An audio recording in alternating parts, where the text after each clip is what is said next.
davomida eshitaman-da, savollar tug'iladi-da. Keyin dars Mhm. paytida so'rayman deb yozib qo'yuvdim. Bitta qog'ozchaga. Esimga kelib qolganda yozmasam esimga tushib qoladi-da. Ha, yozib qo'ygan yaxshi. Keyin ovqatlangandan keyin mana shu oshqozon tomonda, mana Qorataloqda Sanchuga o'xshagan bo'ladi deydi jiyanim. O'sha u oshqozon osti bezimiki yo Qorataloqmiki? Mana bu rebra bor-u. Nima debdi? Qovurg'ami? Ha, qovurg'amni tegi deyapti, ikki oyog'ida. Bir yoq tomoni Qorataloq bo'lsa, bir yoq tomoni jiyarda dedim. Bu nimadan bo'ladi deb so'rayapti. Qovurg'ani Ovqat tegi qaysi yegandan tarafida keyin og'riq bo'ladi? Ikki tarafidami? ko'proq chap tomonimda bo'ladi deyapti. Achchiganga o'xshagan og'riq bo'lib turaveradi deyapti. Emizulu 3 ta farzandi bor. Bu oshqozon osti bezi yallig'lanishi pankreatit kasalligini belgisi. Keyin men yaxshilab so'rab ko'ring, unaqada ham o'sha orqa tarafda kuragida ham og'riq bo'lib yuvib ketadimi?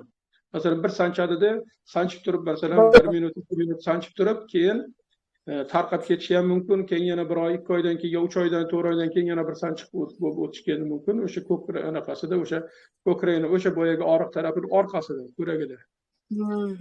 Chap tarafida bo'lishi kerak. Uni o'shanda pankreatit kasalligini belgisi bo'ladi. Bu oshqozon osti bezi. Oshqozon osti bezi mana shu yerda bo'ladi. Keyin ular jigar bilan o'tgan bog'liq, o'shalarning faoliyati yaxshi emasligidan ham kelib chiqadi. O'zi kasal balkim o'sha jigarni yaxshi ishlamasligidan ham bo'lishi mumkin, kelib chiqishi. Qorataloq keyin uni pastrog'ida bo'ladi. O'sha oshqozon osti bezini pastrog'ida bo'ladi. Rahmat. So'rashim kerak ekan yana. So'rab o'sha narsalarni yana ham hamma belgilarni so'rab olingda, o'shanga yarasha masalan tashxis qo'yishda mana o'sha 1 lamchi, 2 lamchi, 3 lamchi deb gapirdim-ku. Mana shu belgilarga qarab ham o'sha kasallik kelib chiqish sabablarini aniqlash mumkin.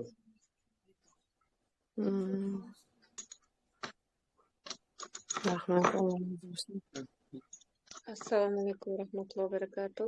Va alaykum assalom va rahmatullohi va barakatuh. Assalomu alaykum va rahmatullohi Va alaykum assalom va rahmatullohi va barakatuh. Men savolim bor. Sog'ligingiz yaxshimi? Charchamasdan? Alhamdulillah, o'zingizlar yaxshimisizlar? Rahmat, xudoga shukr, rahmat. Men shu savolim Parkinson kasaliga ham shunaqa